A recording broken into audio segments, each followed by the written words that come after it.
So kapatid, you open your Bible in Mark chapter 2, verse 13 hanggang 17. He went out again beside the sea, and all the crowd was coming to him, and he was teaching them. And as he passed by, he saw Levi, the son of Alphaeus, sitting at the tax booth, and he said to him, "Follow me." And he arose and followed him. And as he reclined at his table in his house, that is Levi's house, many tax collectors and sinners were reclining with Jesus and his disciples, for there were many who followed him. And the scribes of the Pharisees, when they saw that he was eating with sinners and tax collectors, said to his disciples, "Why does he eat with tax collectors and sinners?" And when Jesus heard it, he said to them, "Those who are well have no need of physician, but those who are sick. I came not to call the righteous, but sinners." Let's pray once again. Father, bless your word. Bless your word, we pray. In Jesus' name, Amen. Ito yung instance kung saan si Jesus Christ ay nagtawag ng kanyang panglimang disipulo. Yung apat, yung magkapatid na dalawa, James and John, Simon and Andrew sa may chapter 1. Now, I would like to title this. Ba't walang title yan? Hindi yan yung title. Hindi yan yung title. Yan nakita ko, encountering Jesus at tables. At tables. Encountering Jesus at tables. A lot of tables. Because in this passage, brothers and sisters, we see an instance recorded by Mark where Jesus called Levi, a tax collector, to follow him. This is significant because Levi is not fisherman like the first four disciples. Hindi siya fisherman. A tax collector. Someone na despised, isolated ng mga panahong yun. And if you want to see sa my Bible reference, online, BibleRef.com. Doon. Tingnan ko yung profession ni Levi and what does it mean na si Levi ay tax collector ng mga panahon yun. No? Si Levi ay Jewish tax collector. Jewish siya, but he's collecting tax for the Roman ruler. No? That time, si Herod Antipas doon sa area niya. Kasi tatlong Herod yan eh. Herod Antipas, Herod Philip, tapos si Herod Agrippa. Tatlo. Anak ni Herod the Great, na namatay na yung Herod the Great na yun. Now, he's collecting tax for Herod Antipas. Yung mga tax collectors ng mga panahon yun ay tinitignan mga traidor. They are betraying their homeland. They're betraying the Jew. They're betraying Israel as a whole. Kasi nagko-collect nga sila for the Roman Empire. And you know, yung mga Jewish, they have a high view of themselves, being the chosen people of God. And right now, under sila sa Roman rule. So, ayaw nila yung mga ganito. No? Yung pagbibigay ng tax to a Roman ruler, sinasabi lang nun, ay under talaga sila sa isang ruler. They were despised, therefore, yung mga tax collector. And, alam nyo, masakit pa niyan mga kapatid, they are excommunicated sa mga sinagoga. They were not allowed to enter houses of worship. Napakahirap. Isa pa niyan, hindi rin sila allow na mag-witness in courts. Ayaw silang pag-witnessin sa korte. Kung may kaso na na-witness nila, may krimeng nangyari at nandun sila, kahit na nakita mo, hindi ka pwedeng maging witness. Ganon kababa yung tingin nila sa mga kagaya ni Levi. No? And doon sa pagbabasa natin ng Luke, Mark, even Matthew, nakalagay dyan lagi, sinasatabi lagi sila, kasama lagi sila ng mga sinners, tax collectors and sinners. Yung mga sinners ay mga prostitute, mga kagaya ni Barsabas, yung pinalaya in exchange for Jesus. Sinasantabi sila sa ganon. Ngayong wala silang ginagawang kasalanan na yung gaya ng prostitute o yung pagmamatay tao. Pero kasama sila sa group of people na mga yun. Ang tawag sa ating panahon, yung teacher namin yun, mga scalawags. you scalawags, mga misfits. Hindi pwede sa society na good, kayo nagpapasama, kaya doon kayo, mga call out. Term lagi yun ng aming teacher noon. Kung nandito siya, hindi alam niyo yun. You will be the scalawags of society. So, ganon si Levi. And, si Levi, nagko-collect siya ng tax na hindi siya lang sa tollway, yung mga toll like NLEX, TPLEX. Nagko-collect din siya ng tolls for goods. So, parang he's working like custom. Nag-custom siya. So, it may be, nakilala siya ni Pedro, ni Simon, ni Andrew, at yung magkapatid na James and John. And likely, na nakolektahan din sila ng tax. Kasi doon lang din sa Galilee ito. So, they did not think, including these 4 fishermen, they did not think highly of Levi. Baka may pass sila sa kanya. Kasi yung mga tax collector that time, merong ibinibigay na quota yung Roman ruler. Ito yung dapat mong ibigay sa akin. Tapos yung tax collector, bahala na siya magpatong doon. Kaya kinaiinisan sila. Pinapatungan nila, yun yung kita nila. Kaya mayaman sila, like Zacchaeus. Sabi niya, yung mga lagaya ko, yung kinolektahan ko ng sobra dun sa sinasabi ng Roman ruler, ibabalik ko yung mga yon. Sabi ni, dun sa kay ni Zacchaeus na makikita naman natin sa may Luke. But these 4 guys, nung tinawag ni Jesus Christ si Levi, hindi sila nagreklamo. Lord, ano yan? Sinner yan. Hindi pwede yan sa team natin. Hindi sila nagreklamo. In fact, nakasama nila si Levi. And makikita natin mga kapatid sa may verse 14. Again, makikita natin sa may verse 13 pala na si Jesus Christ, ang ministry niya talaga is teachings, proclaiming the kingdom of God as we have seen in chapter 1. And in verse 14, we saw there the abruptness of Jesus' call. Abrupt, biglaan yung call ni Jesus kay Levi. When Jesus calls a person, it leads to a change that cannot be denied. Makita natin yan sa buhay ni Levi. And he passed by, he saw Levi, the son of Alphaeus, sitting at the tax booth, and he said to him, "Follow me." And what happened? At that point, hindi na nag-process si Levi, ang nirecord sa atin ni Mark, and he rose and followed him. He rose from his table. Kasi yung tax collector, kung tinignan nyo sa mga image na meron tayo, may booth, may table din dyan, may listahan siya, may nandun yung mga gamit niya, nakaupo behind the tables, behind the booth. And then he left that table because of the call of Jesus. So makikita natin mga kapatid, in the kingdom of God, when Jesus calls a person, a change is inevitable. Hindi mo i-deny, nandyan at nandyan yan. Susunod at susunod. When Jesus truly calls a person, their life will change. Pagbabago ang buhay ng isang tao. This could involve change in ideals, sa lifestyle, sa relationship, or even sa appetite. Yung gana mo sa pagkain, gana mo sa buhay, gaya mo sa dreams and ambitions na meron ka. Nagbabago yung mga yon. For Levi, he immediately left his profession and followed Jesus. Because his profession is something na kung saan nakakagawa talaga siya ng kasalanan. And we know sin separates us from God. Sin is the reason kung bakit dumating si Kristo sa mundo. Sa Mark chapter 1, verse 2 to 3, "Behold, I send my messenger before your face, who will prepare your way. The voice of one crying in the wilderness, prepare the way of the Lord." Jesus Christ came to make crooked things straight. Crooked life straight. That's the reason. No? That's why si Levi, iniwan niya yung kanyang profession. It causes him to sin. Yun yung buhay niya. No? Now, there's a powerful lesson for us to note here. No? Sa ginawa ni Levi in verse 14. Those who truly desire to follow Jesus will experience undeniable change. Jesus, ang ating Panginoon si Kristo, never denies anyone, regardless of their social status, education, or age. He never denies anyone na nagpapakita ng pagnanais na lumapit, sumunod sa Kanya.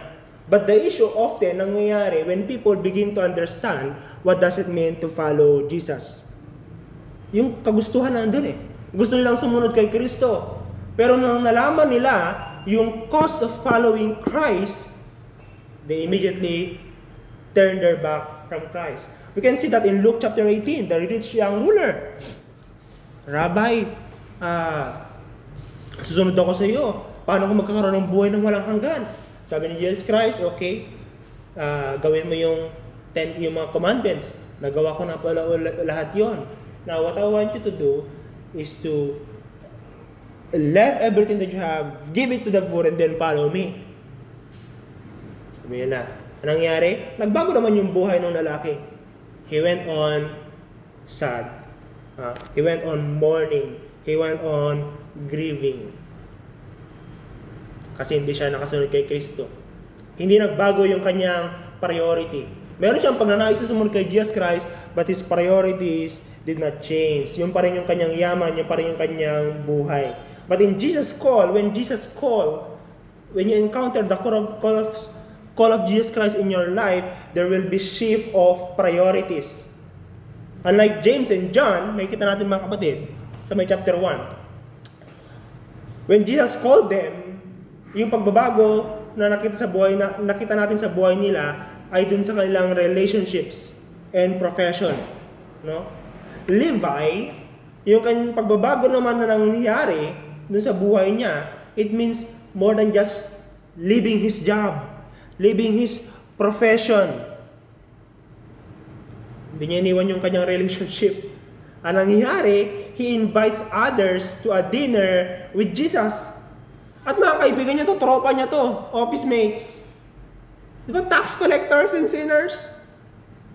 Si Levi, he invites others to a dinner with Jesus. And following Jesus means changing your priorities. And for Levi, this meant turning his dining table into a place for others to encounter Jesus. Yung kanyang bahay, naging house ng fellowship. You know, marami nagiging Kristiyano dahil sa tables. I remember one friend, kuya ko siya, counselor ko, pero katrabaho ko. Sabi niya, naging Kristiyano ako dahil sa pagkain. Well, of course, ang Holy Spirit ang gumalaw sa kanya. Pero sabi niya, the reason why I joined that Bible study that time is because may merienda. And talagang nagpunta ako for that merienda. Pero sabi niya, ang message that time, Genesis chapter 3. And it's there and there I realize that I am a sinner and I need the saving grace of Jesus. Oh, how amazing na ginagamit ng Panginoon ang mga food fellowship. And you know what? In accounts ng Bible, ang mga Christian fellowship ng unang panahon, lagi may pagkain. It's a celebration kasi it's a feast. At yung mga may luxury ng time, minsan sila yung madaming kinakain, wala na yung nalilate, gano'n. That's one of the problems sa may Corinth na ina-address ni Apostol Pablo. But that's what happened to Levi. Hindi niya iniiwan yung mga tropa niya. In fact, tinawag niya yung mga tropa niya for them to encounter Jesus. And we'll see there the joy of encountering Jesus Christ. No? In verse 15, there's this table in the house of Levi where many tax collectors and sinners were reclining with Jesus and disciples. They were eating, they were feasting. Ang sabi ng mga Pariseo sa may verse 16, Jesus Christ is eating with these tax collectors and with these sinners. My joy. You might be familiar with the term, the joy of salvation, but I would like to put there, the joy of encountering Jesus at the table. Following Jesus isn't about, makikita natin agad yan mga kapatid, isn't about sacrificially abandoning everything. Parang, okay, because I don't want to go to hell, and itong mga bagay na itong maging dahilan bakit ako pupunta ng impyerno, I will sacrificially leave them to follow this Jesus na sinasabi nila have the power for the forgiveness of my sin. No! The Bible tells us here in the story itself that following Jesus Christ is feasting. It's joyfully letting go of anything that hinders me from a loving and joyful relationship with Jesus. Ginawa ni Levi. Kaya ngayon nagkakainan sila. Kasama yung tropa niya, yung mga friends niya, office mates niya. But the tragedy is this. Those in Luke chapter 2 verse 1 to 12, ang tragedy ng mga scribes, the very letter they're copying from a page to another page, which they should have known, no? Kasi pag nagre-review kayo, pag binabasa, sinusulat para double yung download. Nabasa mo na, sinulat mo na para doble-doble. Yun yung mga scriba. Pero yung ngayon sa kwento natin mga kapatid, these are specific kind of scribes. They belong to the tribe of the Pharisees, a religious group na very strict in keeping the law. Part ito si Pablo, no? Si Saul, sa makita natin sa may Philippians, sabi niya, they're very strict. They observe all the feasts. They observe the utos na binigay ng Panginoon kay Abraham ng Moses, yung pagtutuli. No? Ginagawa nila lahat yon. And they are righteous. You might want to say, outwardly righteous. Ito mga Pariseyong ito. And these Pharisees who were righteous in their own eyes didn't understand the kind of joy that Levi and the tax collectors and sinners are experiencing with Jesus. They cannot join. They cannot experience it at that time. You know, these Pharisees, these religious leaders, they're giving the impression to others that following God was dull or is dull and full of sacrifice. They need to deny themselves of that, this, and that. Parang lahat ng pagkain, bawal. No? Yung impression nila. But true Christianity, remember this mga kapatid, true Christianity involves carrying our cross every day. That's true. There's a sacrificial part sa Christianity. But not out of obligation, but with joy. Sacrificial, but joyful. Joyful sacrifice, you could say. Kaya sabi na Apostol Pablo, sa may 2 Corinthians, their experience is sorrowful, yet always rejoicing. No? Ito mga Pariseo, hindi Sa kanila, sorrowful, sacrifices. No, not to that, not to this. But true Christianity is a joyful change and not a duty. Salvation, mga kapatid, is not about sacrificing for the sake of avoiding hell. But it's about realizing that the joy of knowing Jesus, of having Jesus in your life as your master, far exceeds anything this world has to offer. And Levi knows that. When obviously, like those first four disciples, they've been hearing about Jesus. Kasi sa Galilee, kilala na si Jesus Christ sa Galilee nang pangyayari ito. At gusto nyo na pang time na napakinggan niya itong Kristong ito na nagpupunta sa mga baryo, pinapagaling yung mga may sakit, at napakinggan niya, na-realize niya to. Levi abruptly, you can say joyfully, left that profession which hinders him to this joy-filled relationship with Christ. The Pharisees couldn't understand this. They were too focused on their own righteousness. You remember that panganay na anak sa may Luke chapter 15? Huh? He's the good guy. Hindi niya iniwan yung tatay niya.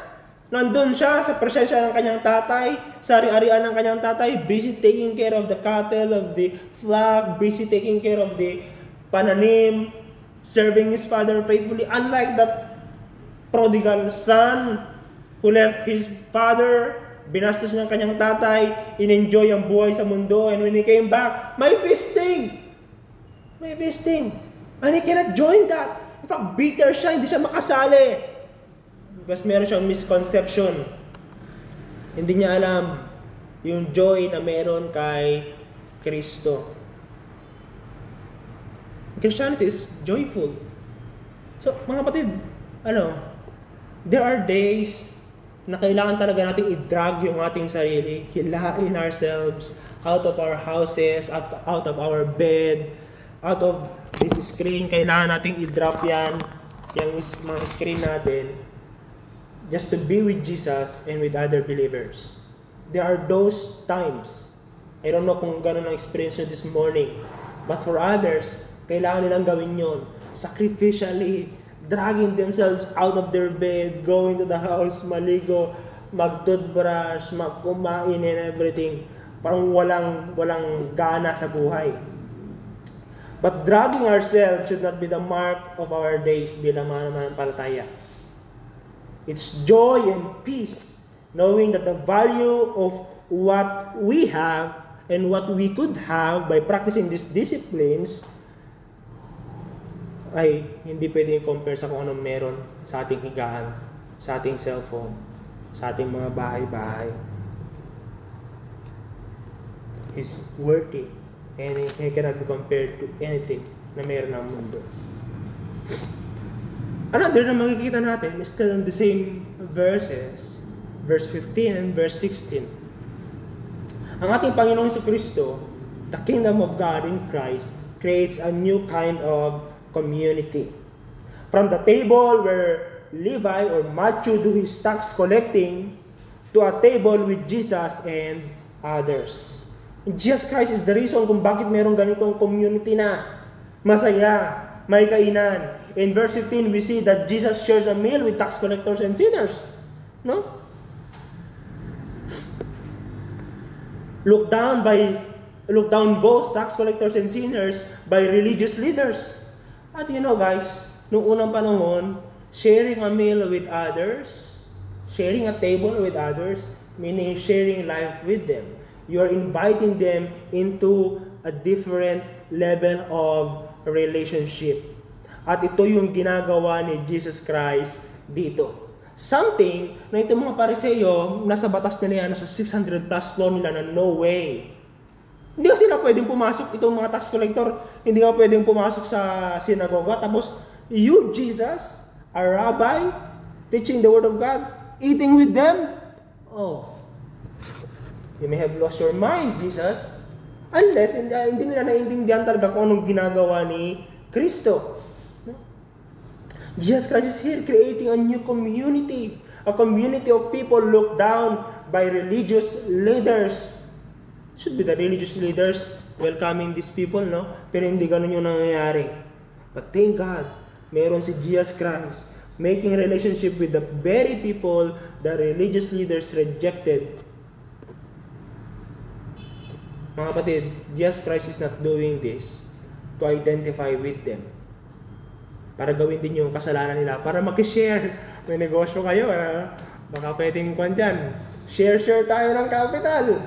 Si Jesus Christ, hindi. Ginagawa niya yun because He's reaching to them. He's making the ways, He's making crooked life straight, as the Bible says. He's restoring the broken. He's bridging the gap between a holy God and a rebel people doing their own life. Yun ang ginagawa ni Kristo dito. He's there because He's intentionally reaching them. And meron tayong agad dyan. Picture, yun ba rin po? Na ginagawa ni Kristo. At pwede rin natin gawin. At evangelism, effective evangelism is done through building meaningful relationships. Si Levi, being a transformed man, used his house as an avenue for others to encounter Jesus. A very powerful example of how to do evangelism in our sphere of influence. And I've observed that many, dahil galing tayo sa mga churches, yan, umakit tayo sa mga churches, no? Same.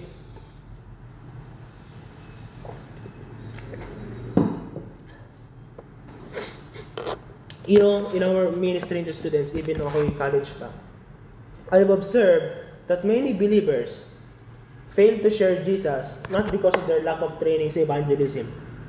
Hindi yun eh. Hindi yung lack of training, hindi sa walang equipping pagdating sa evangelism. But because they may have lost the wonder and the amazingness of grace. Meron kami kinanda na training noong nakaraan.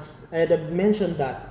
Si Apostol Pedro and John, nung sila yung nasa Beautiful Gate, sa Acts chapter 4 or 5, sabi nila, silver and gold have I none, but what I do have, I give to you. What do they have? Wala silang pera. Sabi niya, in the name of Christ, rise up and walk.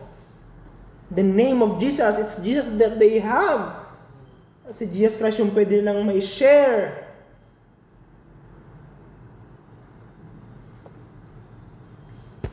And that's what's happening. There's a difference between those who grew up in church and those who were converted from a life of sin.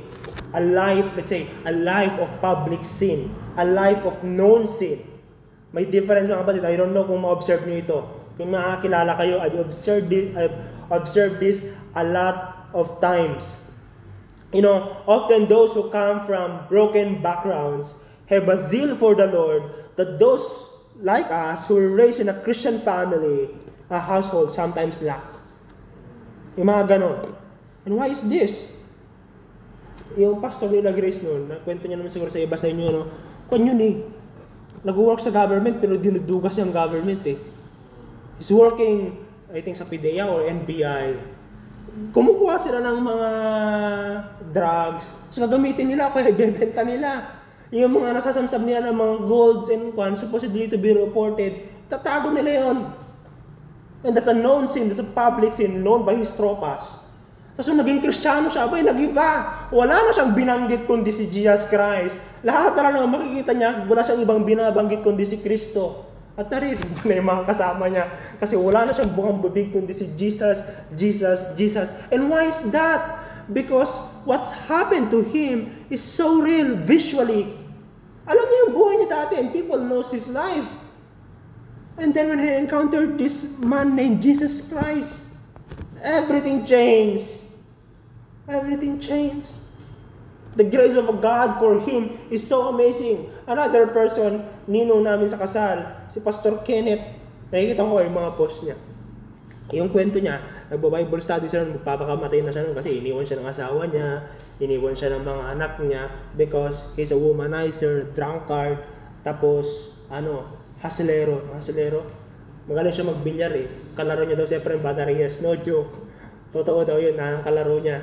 Sabi niya, ginagawa niya, mapapunta sa mga bilyaran dito sa mga city, pagpapatalo onte, and then sa kanya nasasagadin kapag malaki-laki na yung posta. So niloloko niya yung kanyang mga kalaro para meron siyang pang bisyo. So iniwan siya ng kanyang pamilya. And when he heard the message, something happened. His life changed. He is now witnessing to everyone. These are the men na right now, people who finished their degree in theology and seminary, very formal, could not accept. Because these men, people like Pastor Danny and Pastor Kenneth, has a kind of zeal that sometimes we who've grown in a Christian family cannot understand. But because for them, in their memory, drinking, womanizing, stealing, drugs, nakita nila in their minds eh. That's why when they heard the gospel, it's so real.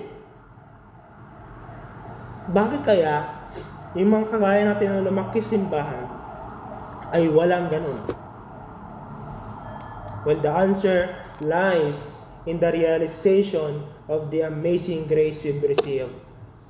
People who were rescued from sin can't help but rejoice in God's grace, while those who grew up in the church may fail to grasp the depth and richness of God's grace. Ganun yung nangyayari.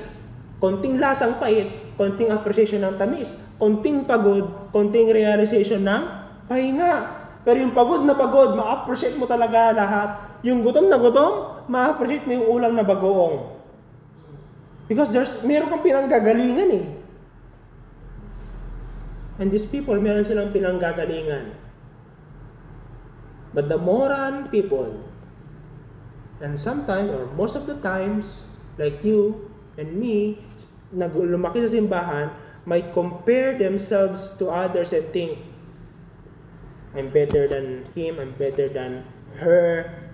But the Bible tells us, regardless of the kind of upbringing you have, whether in church community or in the scalawags, lugar ng mga scalawags, bagnanakaw, mga gumagawa ng krimen, yun ang buhay nila, regardless of your upbringing, thankful for Christian upbringing, but regardless of upbringing, all of us needs God's grace. And the question one must ask himself or herself is this: how deep is your awareness of that grace? How deep is your awareness of your need of that grace? Because only when you see yourselves as you truly are, namely, as the Bible says about you, sinners in need of grace, can we truly and fully appreciate what God has done for us. Posible yun. Kasi si Pablo, na napaka-religyoso, a moral man, came to realize that he was no better than other people he once ridiculed. He was no better. In fact, sabi, I'm worse than them. And as he grew closer to Christ, he became more and more aware of his own wretchedness. Even planting churches, naging aware siya ng kanyang wretchedness, aware siya ng kanyang unworthiness, and aware din siya, the deeper he gets aware of his unworthiness, the deeper his appreciation of God's grace.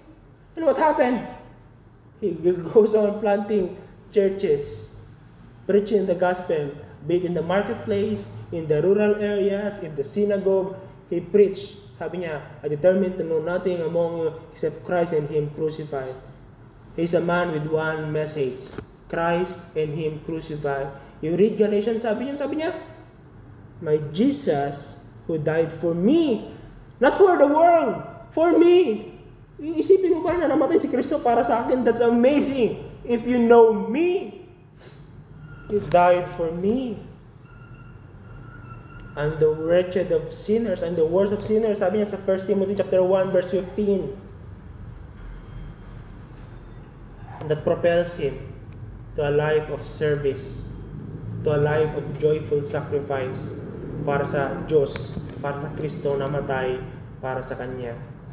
Kapatid, this is the true spirit of Christianity. Acknowledging that our salvation is not based on what we've done, but on God's amazing grace, which then compels us to go and proclaim Christ. That's Christianity. But we have this, nangyayari sa atin. At nangyayari minsan kahit na from a life of sin, na convert, nakilala si Kristo, after 10 years, 15 years, 20 years in the Christian life, all what happened during the first 5 years ng kanyang Christian life, kwento na lang. Hindi nagpapatuloy. Because they are losing day by day the amazingness of that grace. Mga kapatid, I encourage you, do everything you can para hindi mawala yon. Grow in the knowledge of theology, grow in the knowledge of God, but I hope as you grow in that knowledge of theology of God, you all the more grow in your appreciation of God's grace. No matter what ano man maabot natin sa spirituality or Christianity, knowledge, no? Hindi mawawala yung all of this, nalaman natin, all because of what happened at the cross. Si Levi, na-transform yung kanyang buhay. No? He's a transformed man. Therefore, everything, holistic yung transformation. He then turned his house into a place of fellowship with Jesus. Everything changed for him. His relationship, his professions, his priorities. What a beautiful picture of how we should use what God has given us kapag tayo na kay Kristo na. No? Everything changed. Lahat. Imagine. Everything. And we have this responsibility to share. God, brothers and sisters, has not given us so many things, our homes, our jobs, our relationships, just for our own benefit. These aren't just for our own enjoyment. We are meant to enjoy them. Those are God's gift. We are meant to, taste, nasa pamamagitan ng mga binibigay niya sa atin, makita natin that the Lord is good. bestowing us this amazing gift. Pero hindi lang para sa atin yung mga yun. For Levi, yung mga bagay-bagay na meron siya, naging tools for evangelism. Just like Levi, we are called to create avenues for others to encounter Jesus. Not just to encounter each others para magkaroon ng relationship. Sana to encounter Jesus din. Ano? Friend, kilalanin mo si friend, and then you get to know each other. That's good. Sana ang pinaka-primary goal is for them to encounter Jesus. These Pharisees have misunderstood that. In verse 16, the Pharisees questioned why Jesus was eating with tax collectors. Their question revealed their misunderstanding of the Messiah's mission. Hindi alam yun. Akala nila dumating ang Messiah para i-reward yung mga kagaya nila. No! Because the church, unang-una, is a community of misfits. The church, or this group of people, ecclesia, the called out ones, mga tinawag, no? Ay grupo ng mga misfits. But they were called by Jesus to share at His table. And one day, brothers and sisters, we will share the table of God Himself. The angels don't have that privilege. They will be there guarding. They will be there standing and serving. But you, rebels, or former rebels, you will share at the table of the King. Can you imagine that? Yeah? There's a song by Sidewalk Prophets. All you who are liars and misfits, come to the table. Come to the table. Maganda yung pang-covenant. Siguro first Sunday, maganda yung pang-covenant. Come to the table by Sidewalk Prophets. The church, we can see here, is a community of misfits. Mga kapatid, if you are to define the church based on this story, the church is not just about singing songs, listening to sermons. It's about being in a relationship primarily with Jesus who calls, and at the same time with each other. But remember that those each other are just like you, misfits, disqualified in the kingdom. Sana in terms of the righteous laws of the Pharisees, you are disqualified. You're no good for the kingdom of God, but Christ Himself, the King of the kingdom, calls you to share at His tables. The Pharisees, like the older brother in the parable of the prodigal son, no? They thought that sharing at the table with Jesus, sharing the table and that feasting is their right. They deserve it. They couldn't understand why Jesus Christ would welcome sinners. So very dangerous ang self-righteousness. No? Many of us, especially again, basa natin yun, kasi for church growth tayo, lumaki tayo sa simbahan. Kaya yun ang patungkol sa mensahe. Mga kapatid, kasi laging ito meron sa mga lumaki sa simbahan eh. Yung self-righteousness. Or pag matagal ang simbahan, nag-struggle na ganitong mindset. We think our good works, our sacrifices, or church attendance somehow make us worthy of God's blessing.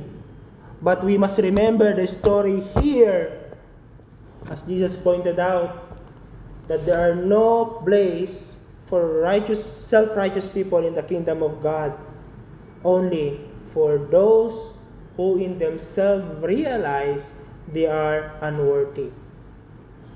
For we all need of God's grace. And lastly, we can see yung mission ng ating Panginoon sa Kristo. This explains kung bakit niya ginawa yung ginawa niya, beginning at verse 14 hanggang sa may feasting, sa may verse 16. In verse 17, Jesus explained that His mission is not to reward the righteous, for there are none. The Bible tells us in Romans chapter 3, no one is righteous, no, not one. And who is speaking? The Apostle Paul, a Pharisee. Kasama ng mga Pariseyong ito.